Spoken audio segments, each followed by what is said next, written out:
Tirando os temas do nosso programa, em entrevista, o Mansueto Almeida, secretário do Tesouro Nacional, estimulou governadores a irem a Brasília pressionar deputados para que os estados não sejam excluídos da reforma da Previdência. Para Mansueto, a retirada dos entes federativos da reforma que tramita na Câmara dificultaria o ajuste de contas. Segundo ele, cada estado e município teria de aprovar sua própria alteração de regras previdenciárias.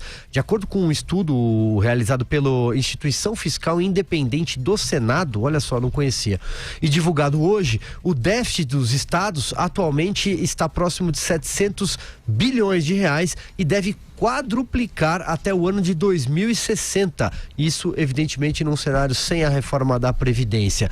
O aumento representa crescimento de 300% em relação ao ano de 2013 e leva em conta as pensões e aposentadorias atuais e futuras de servidores públicos. Diga lá, Carlos Andreasa, você abrindo a roda nesse bloco. Bem, seria muito importante incluir estados e municípios no texto da reforma da Previdência.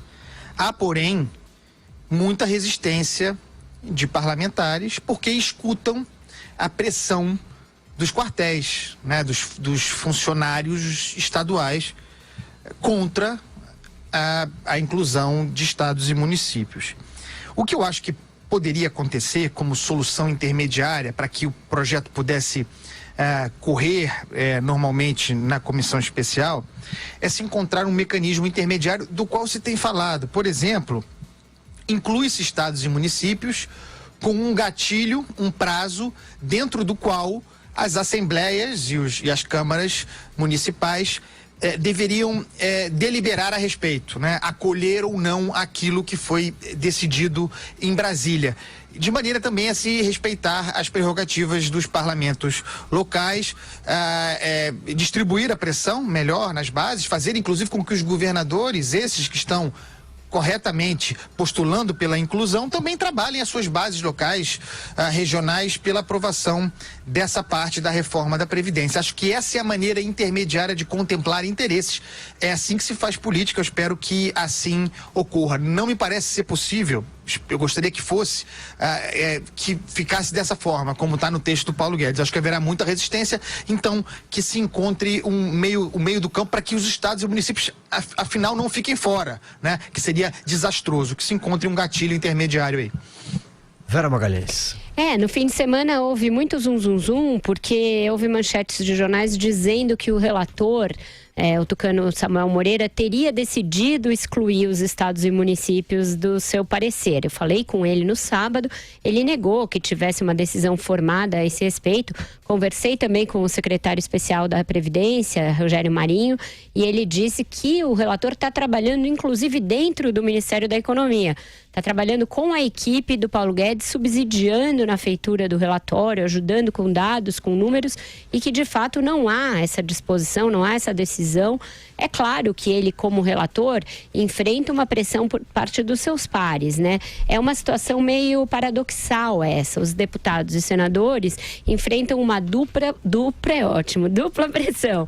Eles enfrentam pressão por parte das suas bases, os servidores das suas bases, que não querem ser incluídos conjuntamente na reforma, e enfrentam pressão em Brasília para que isso seja colocado no mesmo bojo, que é o mais racional do ponto de vista da reforma, do ponto de vista do que se pode ter de ganho fiscal, do que se pode ter de equilíbrio fiscal nos outros entes federados. Manter estados e municípios é parte fundamental. Na reforma do Temer havia uma fórmula um pouco diferente. Os estados e municípios eram incluídos, mas as assembleias e câmaras tinham de votar num prazo que, se eu não me engano, era de 6 meses, uma lei ratificando aquele compromisso. Portanto, endossando o compromisso de aderir à reforma da Previdência. Agora, pelo texto do Paulo Guedes, não, é automático. Estados e municípios são automaticamente incluídos. É o melhor dos mundos, de verdade, para prefeitos e governadores, porque eles ganham a aprovação toda sem precisar enfrentar batalhas nos seus legislativos locais. Mas é bom que seja assim, não é ruim. É bom que o Brasil tenha maturidade para decidir os problemas de uma maneira global, de uma maneira coerente, de uma maneira lógica, que você não precise ter um sistema de previdência em cada ente federativo, que você não faça que estados que estão quebrados continuem tendo sistemas que não são mais, sustentáveis.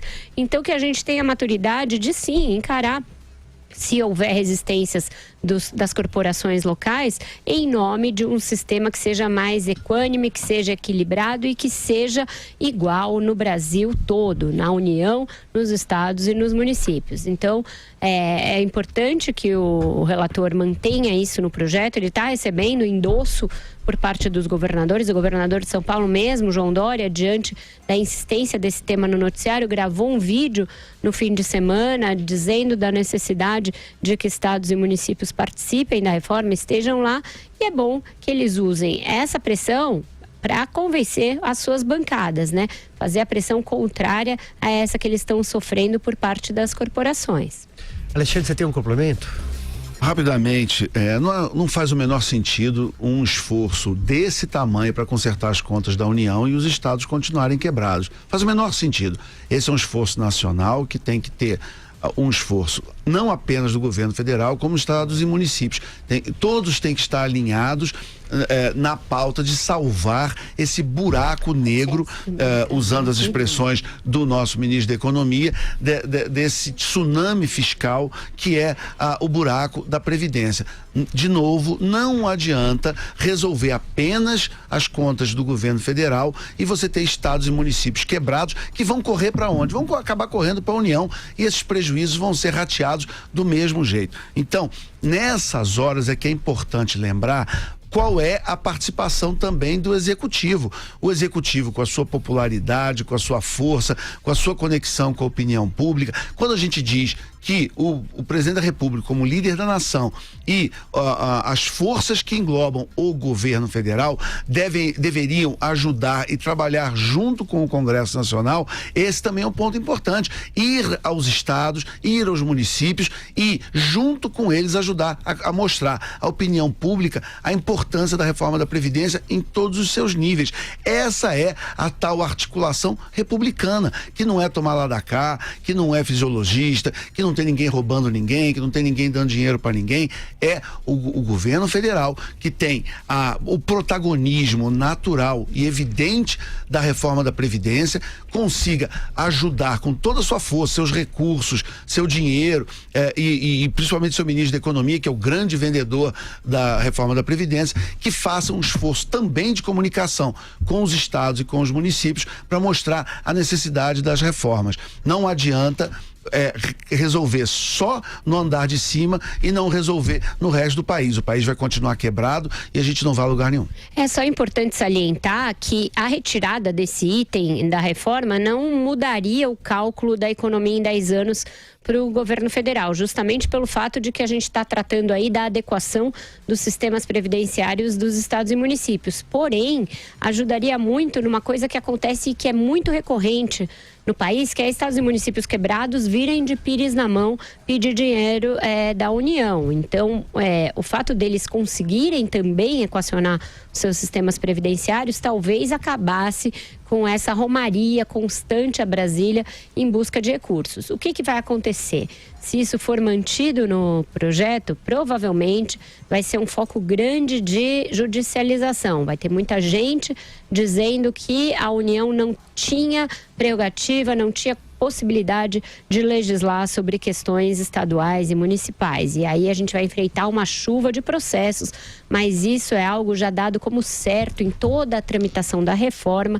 É importante que o governo tenha também uma estratégia para se contrapor a essa judicialização extrema que deve começar aí nas próximas semanas, antes mesmo da aprovação final do texto.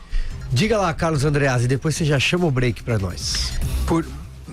Tá bom. Por isso eu insisto no gatilho que havia na proposta do Temer.